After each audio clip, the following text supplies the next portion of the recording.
Hi, I'm Alex Archbold, and I've been buying and selling antiques since I was 9 years old. From basements to scrapyards, I'll look just about anywhere I can to find lost antiques and collectibles. And sometimes I'll go big and buy everything. With my wife and kids, we run an antique shop in Edmonton, Alberta, Canada, filled with some of the most unique items we can find. I never know what's going to happen or who I'm going to meet. This is our life, this is our adventure, and this is Curiosity Inc. From home, honey.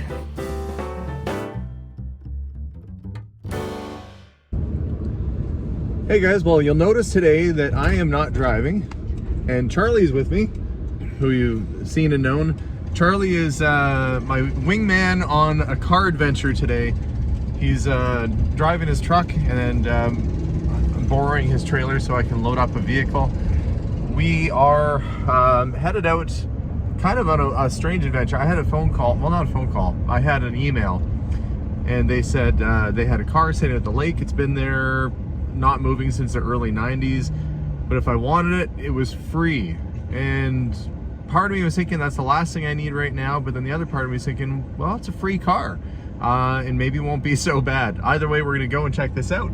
Maybe it'll be a hunk of junk, maybe it will be decent. Probably won't be that decent if it's been sitting outside in a bush for 30 years, but either way, that's what's happening today, guys. So follow along as we go on another adventure and go dig some mystery car out of the bush.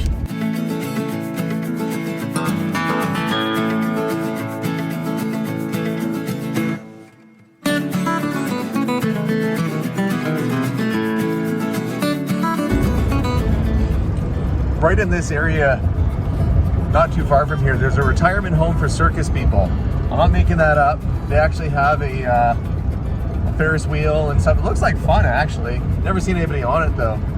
Probably, whether you've been a carny your whole life or not, it's probably still terrifying to, you know, at 80 or 90 to go up in a Ferris wheel. Maybe not. Maybe they'd be all for it. But Charlie says maybe I got to get him.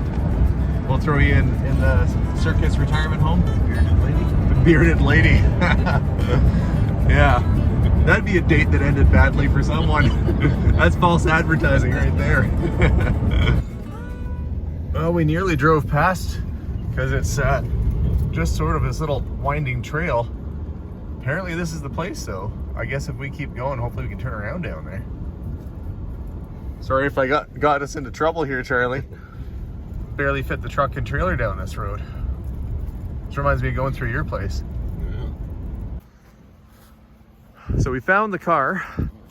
It is a 67 or 8 Ford Thunderbird, and looks like it's been sitting there as long as she said. It's got wheels on it at least. Is there air in the tires? Got a little. That one's flat. Probably was a nice car at one point, white with the white leather interior.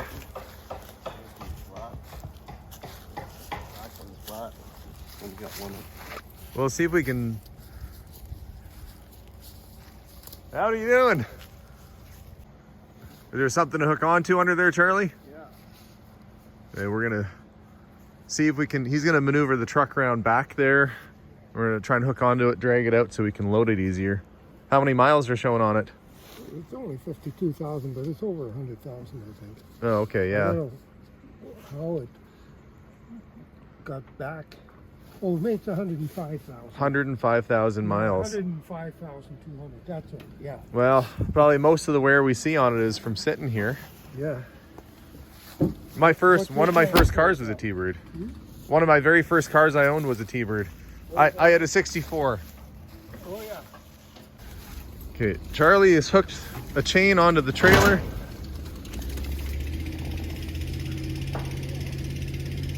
And he's really giving her, and it's not going. Those wheels seem locked up.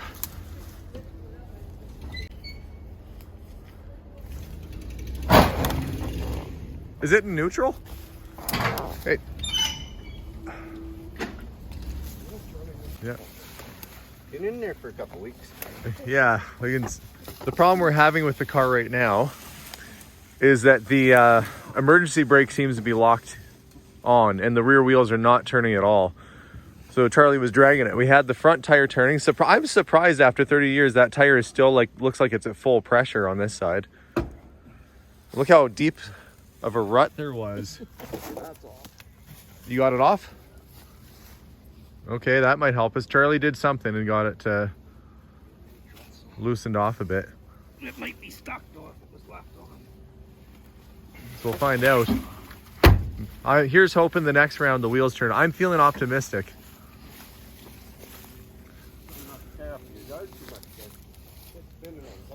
Look at all the moss on here. You getting a special custom paint job? It's leopard. Okay, we should stand clear though, just because he's gonna... It probably won't be a gentle event to get this thing moved.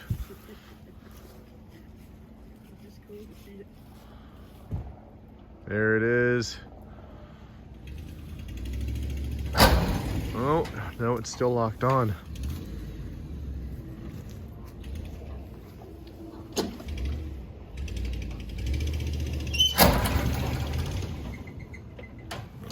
Wheel wiggled a little bit. Oh, tire's turning now.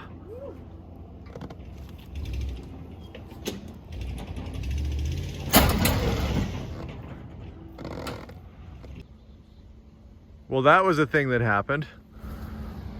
Shoot things up a little bit, we got it out though. Yeah, unfortunately, the grass might have to heal a little bit after this. Sorry about the lawn here.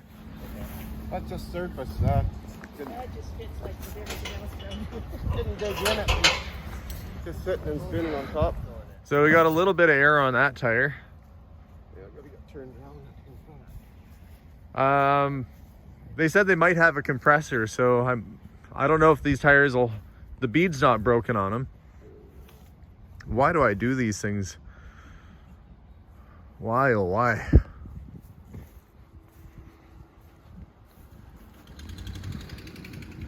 Charlie's just getting himself turned around. While he's doing that, I'm gonna have a look at the interior. Which surprisingly, the interior is good. The interior in this thing's actually half decent. I mean, there is hope for it.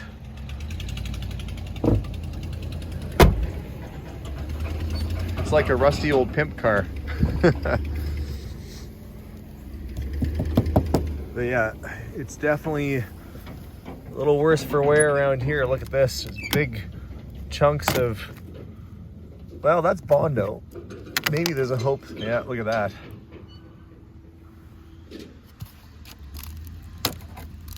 That's body filler on there.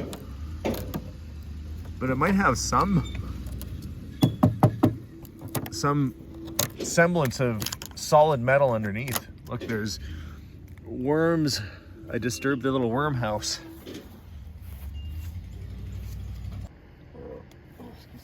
After much work, I was able to get some air into the back tire. It looked like it was kind of hopeless, but Charlie's just trying to get the steering wheel lined up a bit better.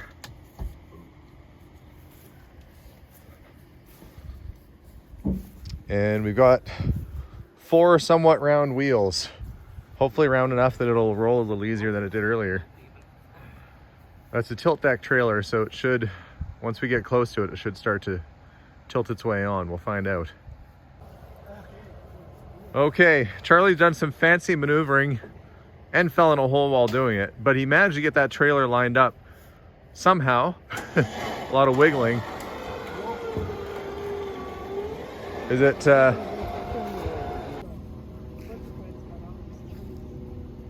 well, Charlie has it all loaded up. I'm glad I got some air in the tires. It probably helped a little bit, but Oh, it helped quite a bit. okay.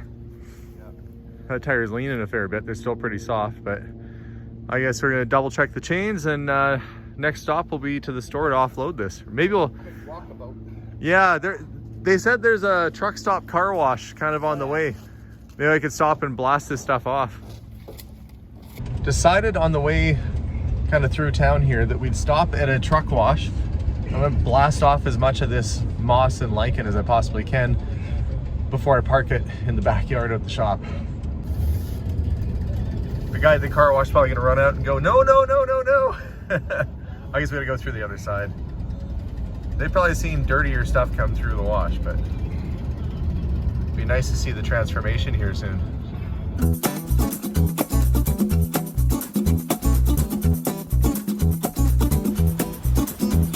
Here we go. First wash in over 30 years.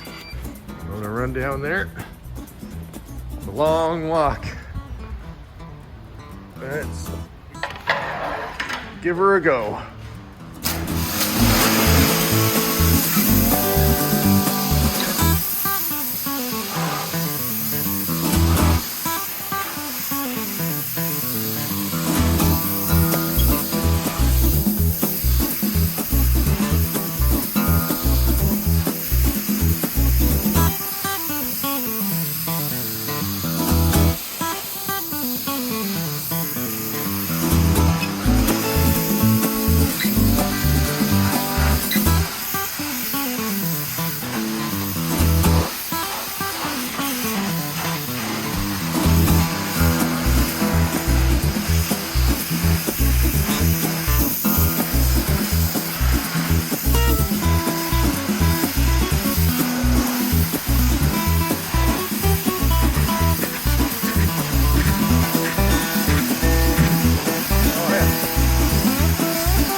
She ran out of coins washing the car off. I gotta run in their little shop and get more. I had so much vegetation shooting back at me. I think I don't even need to eat lunch now. I ate so much moss. Ugh. Now where do I go? I'm gonna owe Charlie some money too after all this.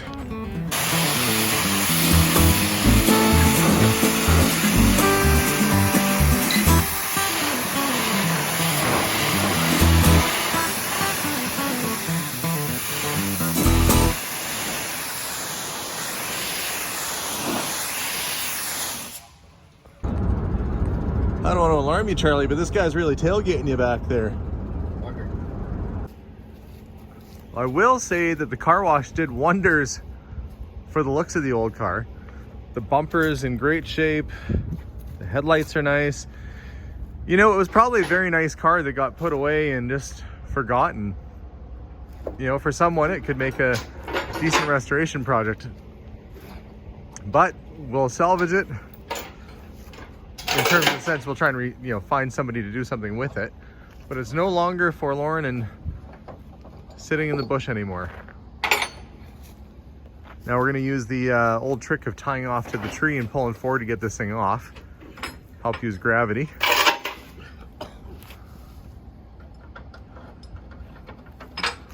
This side looks better than the other. It's got the hubcaps on it.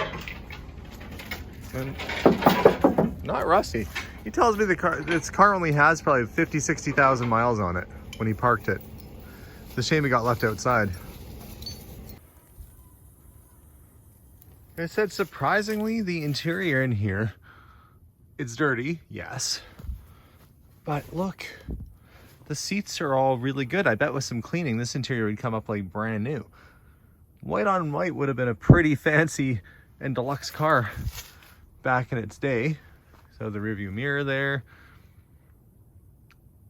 I'm pretty impressed with the condition of the interior, honestly. Even the door panels are good.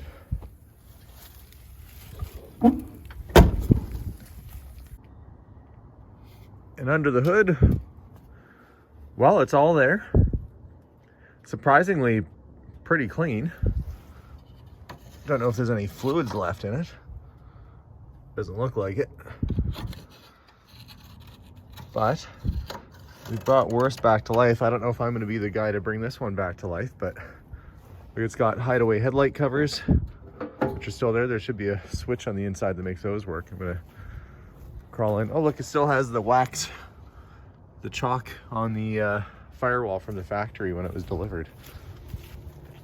Let's have a look inside here.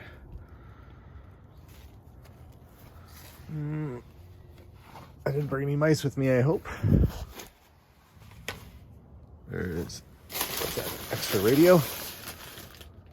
Yep. Radio. No keys.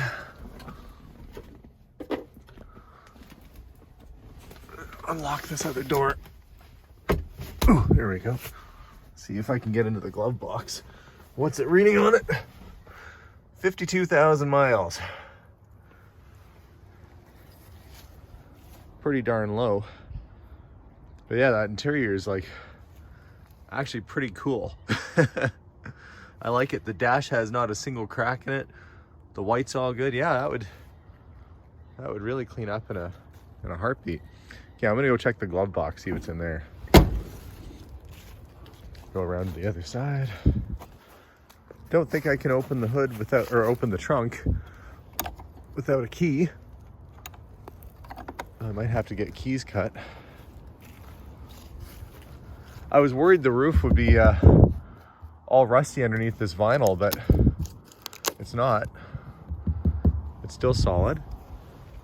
No rust holes or anything. We had a 70s Monte Carlo when I was a kid, and it had a vinyl top like this, and you could actually push in, and there was no metal underneath the vinyl. It was somebody just stretched it across.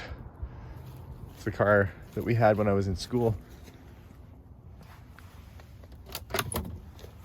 And oh, what's in the glove box? Owner's manual.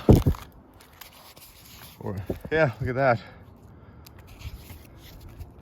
Still in decent shape too. Paperwork, which is handy to have. It's good to have the papers with it, because if you need to re-register it again. 1967 maintenance guide. And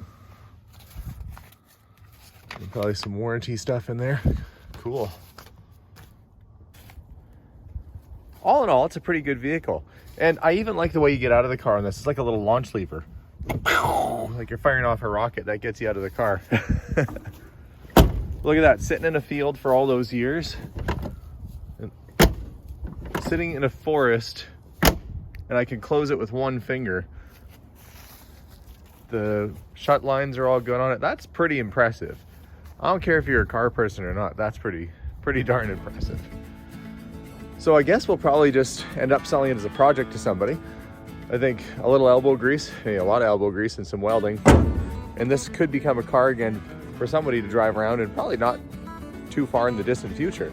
But thanks for watching today's episode as we salvaged the car out of the bush, and hey, it was free and it looks darn good. Thanks for watching, guys. We'll see y'all soon. And as always, bye for now. Oh, and subscribe if you haven't already.